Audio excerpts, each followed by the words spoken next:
बेंगलुरु के करीब बिडदी में एआईसीटी या किसानों की बर्बादी, 7,500 एकड़ की जमीन का सबसे बड़ा फैसला। आदाब नाजरीन, मिली डाइजेस्ट में आपका इस्तकबाल है। मैं आपका मेज़बान सैयद मोइन। सोचिए, जिस ज़मीन पर आपके दादा और परदादा ने खून पसीना बहाकर फसल उगाई हो, जहां हर दरख्त एक याद हो और एक दिन हुकूमत कहे कि यहां अब एआईसीटी बनेगी। क्या तरक्की के नाम पर किसानों की पहचान मिटा दी जाएगी, या फिर वाकई कर्नाटका के मुस्तकबिल का सबसे बड़ा प्रोजेक्ट है?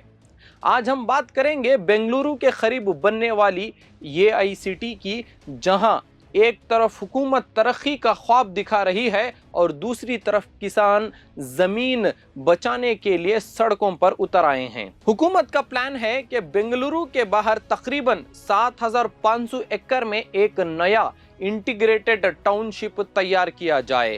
कहते हैं कि इससे शहर का प्रेशर कम होगा, नए रोजगार पैदा होंगे, टेक्नोलॉजी कंपनीज आएंगी और इलाके की सूरत हाल बदल जाएगी। लेकिन दूसरी तरफ हजारों किसान कह रहे हैं कि ये सिर्फ जमीन नहीं, ये उनका घर है, उनका रोजगार है, उनकी पहचान है। यहाँ आम के बाग हैं, नारियल के दरख्त हैं, रेशम और खेती से जुड़ा पूरा निजाम है। उनका कहना है कि पैसा कुछ साल चल सकता है, मगर जमीन एक बार चली गई तो फिर कभी वापस नहीं आती।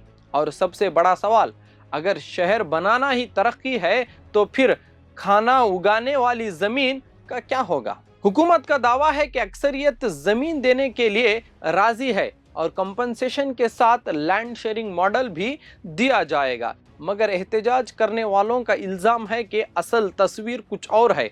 उनका कहना है कि छोटे प्लॉट रखने वालों की तादाद ज़्यादा है, इसलिए नंबर्स में मेजॉरिटी दिख रही है, लेकिन असल में बड़े किसान और असल ज़मीन के मालिक इस प्रोजेक्ट के खिलाफ हैं।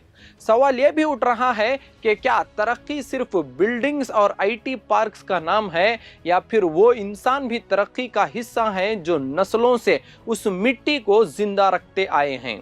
साथ ही हुकूमत ये भी कह रही है कि इस प्रोजेक्ट के जरिए गंदी और चुकी नदी और झील को साफ किया जाएगा और इलाके को बेहतर बुनियादी सहूलियात मिलेंगी।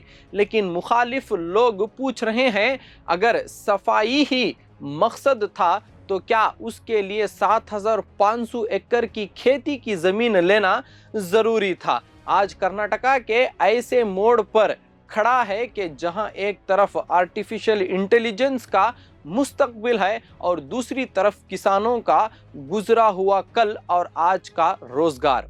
ये सिटी वाकई नई मौके लाएगी, या फिर ये एक और मिसाल बनेगी जहां तरक्की के नाम पर गांवों और खेती पीछे रह जाएगी? आपकी क्या राय है? क्या हुकूमत का ये कदम सही है, या किसानों की ये जमीन बचनी चाहिए? अपनी राय कमेंट सेक्शन में जरूर दें।